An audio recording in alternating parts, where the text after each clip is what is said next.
بسم اللہ الرحمن الرحیم۔ السلام علیکم اسٹوڈنٹس، آج ہم لوگوں کا ٹاپک ہے ماہرین عسکری نفسیات، ملٹری سائیکولوجسٹ۔ ماہرین نفسیات جب فوج سے متعلقہ افراد کے کردار کا مطالعہ کرتے ہیں، یعنی جب سائیکولوجسٹ جو ہوتے ہیں ایسے لوگوں کا بیہیویئر اسٹڈی کرتے ہیں جو آرمی سے ریلیونٹ ہیں، آرمی میں کام کرتے ہیں، چاہے وہ کسی بھی ڈیزگنیشن سے ریلیٹڈ جاب ہے، تو انہیں ماہر عسکری نفسیات کہا جاتا ہے۔ عسکری کا جو مطلب ہوتا ہے وہ ہوتا ہے ملٹری یعنی آرمی۔ اس کی اہلیت بھی جو ہے ان کی متعلقہ شعبے میں ایم فل یا پی ایچ ڈی ہوتی ہے۔ فوج میں نفسیات کا جو عمل دخل ہے وہ پہلی جنگ عظیم کے بعد شروع ہوا، یعنی آرمی میں سائیکولوجی کے جو رولز ہیں اور ان کی امپلیمنٹیشن وہ فرسٹ ورلڈ وار 1 کے بعد جو ہے وہ سٹارٹ ہوئی۔ جنگ عظیم کے دوران وسیع پیمانے پر بھرتی کرنے کے لیے مختلف معیار اور پیمانے مقرر کیے جا رہے ہیں۔ ظاہر ہے جب ایک وقت ایک پوری دنیا جو ہے وہ جنگ کی حالت میں تھی اور ہر ملک کو جو ہے وہ جنگ کا میں حصے دار بنا ہوا تھا، تو پھر ظاہر ہے آرمی کی جب لڑائیاں ہوتی ہیں، جنگیں ہوتی ہیں، تو وہ آرمی ساری کی ساری وہاں برسر پیکار ہوتی ہے۔ اس میں سے کچھ آرمی کا کچھ حصہ ڈیمیج بھی ہو جاتا ہے، کچھ ڈیتھ کی فارم میں ہو جاتا ہے، کچھ معذور ہو جاتے ہیں، کچھ کے کوئی اعضاء کٹ جاتے ہیں۔ تو اس کے علاوہ بھی یہ ضرورت ہوتی ہے کہ ایک آرمی تو جنگ لڑ رہی ہے، لیکن ان کو بیک اپ دینے کے لیے یا ان کا پیچھے سپورٹ کرنے کے لیے آرمی کی یا فوج کی ایک اور جماعت تیار کی جائے جو ان کے شانہ بشانہ لڑ بھی سکے اور کارآمد بھی ہو سکے اس کے بعد۔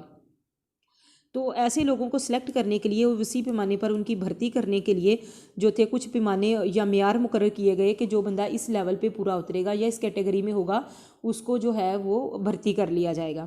تاہم ماہرین نفسیات نے بھرتی کے لیے مناسب معیار اور آزمائشیں وضع کیں کہ کیا سٹینڈرڈ ہونا چاہیے، کون سے سائیکولوجیکل ٹیسٹس ہیں جو ان پہ اپلائی کر کے وہ پتہ چلتا ہے کہ یہ بندے جو ہیں وہ ایلیجیبل ہیں آرمی میں سلیکشن کے لیے۔ ہر بندہ تو آرمی میں نہیں جا سکتا۔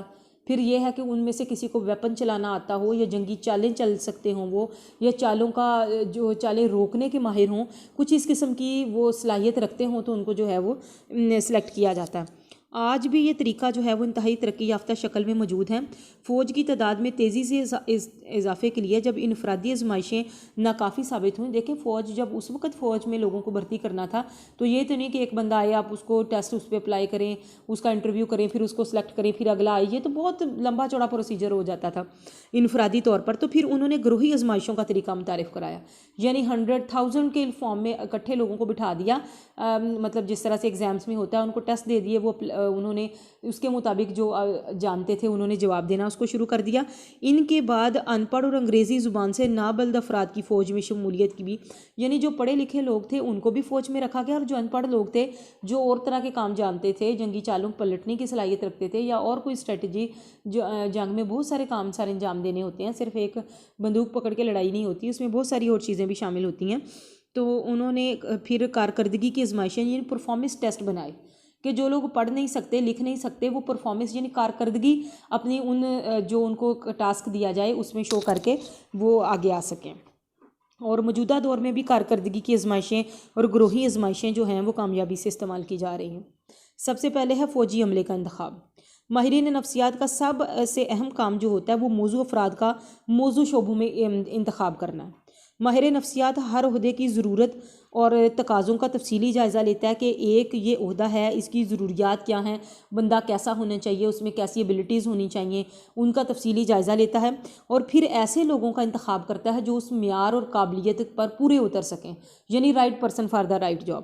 اعلیٰ عہدے کے افسران سے لے کر عام سپاہی تک سب کو جو نفسیاتی آزمائشیں ہیں، سائیکولوجیکل ٹیسٹ ہیں، ان کے مراحل سے گزرنا پڑتا ہے، اور ضرورت کے مطابق جو ہے وہ ٹیسٹ انفرادی بھی ہو سکتا ہے، گروہی بھی ہو سکتا ہے، تذلیلی اور غیر تذلیلی یعنی پروجیکٹیو اور نان پروجیکٹیو ٹیکنیکس، یعنی ایسی ٹیکنیکس جو آبجیکٹیو ہوں اور کچھ ایسی ہوتی ہیں جو سبجیکٹیو ٹیکنیکس ہوتی ہیں وہ اس میں شامل ہوں، تاکہ وہ اور تجزیے کے مکمل انالیسس کے بعد جو ہے وہ ایک لسٹ بنائی جاتی ہے۔ انتخاب کے بعد ماہرین ان کی تربیت کا انتظام کرتے ہیں۔ اب یہ دیکھیں کہ جو لوگ آرمی میں سلیکٹ ہوتے ہیں وہ ڈائریکٹ جو ہے وہ میدان جنگ میں نہیں چلے جاتے، ان کی ٹریننگ کی جاتی ہے، جیسے کاکول اکیڈمی ہے، سہالہ ٹریننگ سینٹر ہے، پولیس والوں کی وہاں پہ ٹریننگ ہوتی ہے۔ اس طرح سے ان کو مختلف تربیت کے مراحل سے گزار کر پھر وہ ایک کندن بنا کر جو ہے وہ ان کو سامنے لایا جاتا ہے، اور وقت گزرنے کے ساتھ ساتھ ان کی صلاحیتوں میں کا جائزہ لیا جاتا ہے، اور اگر مزید ان کو کسی ٹریننگ کی یا کسی کورس کی ضرورت ہے تو وہ بھی کروایا جاتا ہے۔ اس کے بعد ہے فوج کا حوصلہ بلند رکھنا۔ ماہرین کا کام جو ہوتا ہے وہ فوج کا حوصلہ بلند کرنا ہی نہیں بلکہ اسے مسلسل بلند رکھنا ہے۔ یہ نہیں کہ ایک دفعہ اپنے فوج کا انہوں نے حوصلہ بلند کر لیا تو پھر وہ بلند ہی رہے گا، اس کو بار مسلسل جو ہے اس حوصلے کو بلند رکھنا. جس طرح فوج زمانہ جنگ اور امن دونوں میں مصروف رہتی ہے، جنگ کے حالات اگر نہیں بھی ہیں تو وہ جو آرمی ہے ان کی تربیت میں یہ شامل ہے کہ وہ جنگ کرنا کھیلتے ہیں، اور اس طرح سے وہ پانسا پلٹنا اور وہ ساری چیزیں جو ہیں اس میں شامل ہوتی ہیں. اور بالکل اسی طرح ماہرین نفسیات جنگ اور امن دونوں صورتوں میں جو ہے وہ کام کرتے ہیں. ماہرین نفسیات دشمن کی چالوں کا توڑ کرنے کے لیے ان کی نفسیاتی کمزوریاں تلاش کرتے ہیں اور انہیں زیر کرنے کے لیے پھر طویل المیعاد منصوبے بناتے ہیں. فوج کے ساتھ عوام کا حوصلہ بڑھانا بھی ان کے فرائض میں شامل ہے. اعصاب کی جنگ یا نفسیاتی جنگ جیتنا جو ہوتا ہے وہ ضروری ہوتا ہے. حوصلے کی جنگ جو ہے نا وہ اس طرح سے، تو اگر ان کو افراتفری پڑ جائے، وہ ادھر ادھر الٹی سیدھی گولیاں چلا کے وہ تو واپس بھاگیں گے کہ جو انہوں نے حملہ کر دیا. یہ ایک نفسیاتی جو ہوتی ہے وہ جنگ ہوتی ہے کہ اس نے حوصلہ قائم رکھ کے جتنا مرضی نقصان ہو رہا ہو، جو کچھ بھی ہو رہا ہو، اپنے حوصلے کو قائم رکھ کے اپنی عقل سے کام لے کے جو ہے نا وہ پانسا پلٹنا، اور جنگ کا جو ہے وہ میدان کی جو سچویشن کریٹ ہوتی ہے اس کو جو ہے وہ جیتنا جو ہے نا پھر ضروری ہوتا ہے. آج کی جنگیں جو ہیں وہ میدان میں نہیں بلکہ میز پر لڑی اور جیتی جاتی ہیں، اور اس لیے ان سب امور کی نگہداشت ماہرین نفسیات کی جو ہے وہ ذمہ داری ہوتی ہے. اس کے بعد ہے جنگی مشقیں. ماہرین نفسیات مسلح افواج کو جنگ میں پیدا ہونے والے تناؤ کے لیے ذہنی اور جسمانی طور پر تیار رکھتے ہیں کہ جنگ میں کیا کیا ذہنی طور پر کیا تناؤ آ سکتا ہے اور جسمانی طور پر ان کو کیا کیا چیز بھگتنی پڑ سکتی ہے.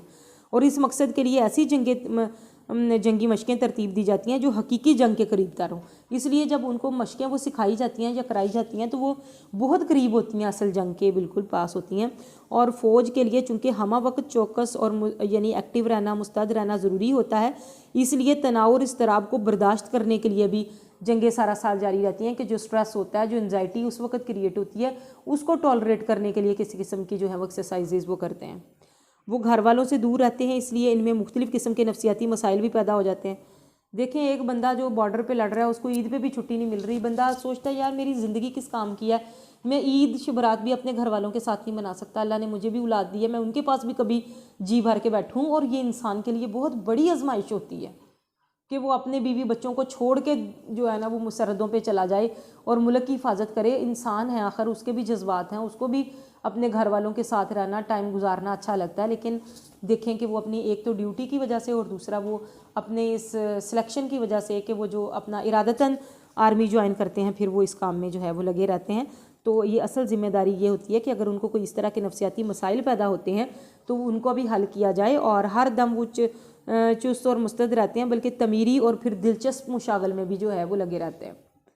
فوج کے بارے میں یہی مشہور ہے کہ اچھا کمانڈر وہی ہے جو فوج کو ہر وقت اپنے ساتھ مصروف رکھے، کیونکہ بیکار رہنے سے پھر وہ بیزار اور عدم اطمینان پیدا ہونا شروع ہوتا ہے.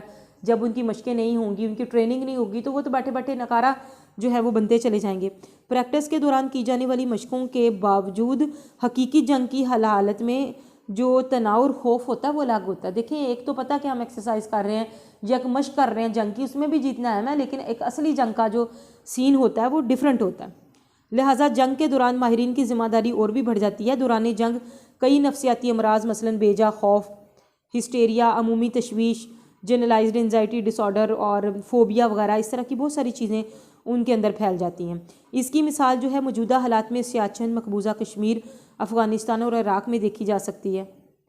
اور یہ سیاچن اور مقبوضہ کشمیر میں پاکستانی افواج کی حکمت عملی کے باعث بھارتی فوجی شدید خوف اور ہراسانی کا شکار ہو چکے ہیں.